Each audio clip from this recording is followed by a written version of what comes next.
Bonjour, c'est Esther.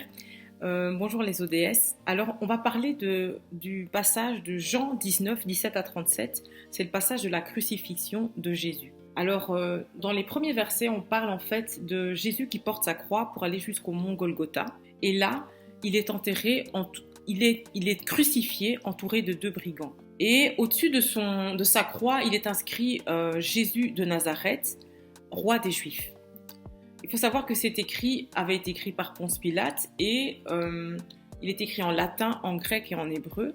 Et donc, les gens qui passaient pouvaient voir en fait ce qui était inscrit et les chefs pharisiens, en tout cas les chefs pharisiens n'étaient pas d'accord avec cette inscription parce qu'ils disaient, ils ont prétendu que c'était Jésus qui avait prétendu être le roi des Juifs et donc eux ils n'acceptaient pas en tant que roi.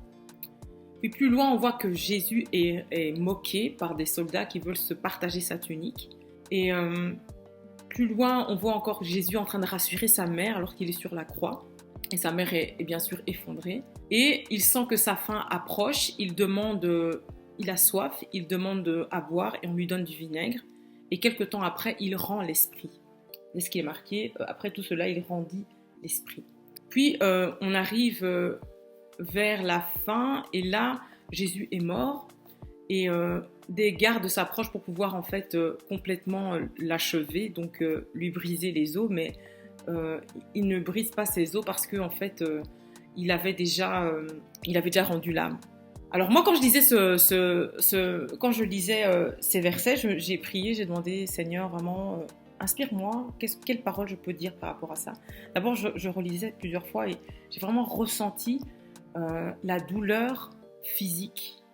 La douleur physique, l'abandon, les meurtrissures émotionnelles, physiques et aussi les moqueries et l'injustice. Franchement, j'étais vraiment touchée par tout ça. Je dis, mais Seigneur, tu as fait tellement de choses pour nous, juste pour qu'on ait la vie en abondance. Et c'est ce que j'ai ressenti en fait. Et moi, par rapport à lui, je trouve que, en tout cas moi, dans ma vie, je trouve que je n'en parle pas assez de ce qu'il a fait. On devrait être beaucoup plus libre de parler des grandes choses qu'il a fait parce que grâce à lui j'ai la vie éternelle, j'ai la guérison physique, j'ai la guérison de tout, j'ai tellement la vie en abondance et on a tellement peur, enfin j'ai tellement peur de sortir de ma zone de confort, de déranger, mais je pense que le monde a vraiment besoin d'entendre ce message que Jésus est vivant, Jésus est mort pour nous afin qu'on ait la vie en abondance. Et je me rendais pas compte qu'en disant que c'est par tes meurtrissures que nous sommes guéris, mais il a vraiment été meurtri, non seulement dans son corps, dans sa chair, mais aussi psychologiquement. Et c'est vraiment ça que j'ai ressenti. J'ai vraiment ressenti ce don de soi en fait pour nous. Et vraiment, je voudrais vraiment, moi, enfin, j'aimerais nous encourager, en tout cas pour celles qui ne le font pas, à parler encore plus de lui en fait, de ce qu'il a fait pour nous, parce que c'est merveilleux en fait. C'est vraiment merveilleux.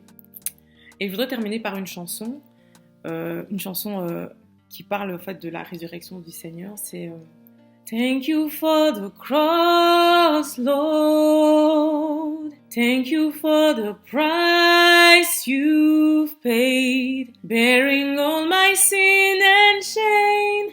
In love you came and gave amazing grace.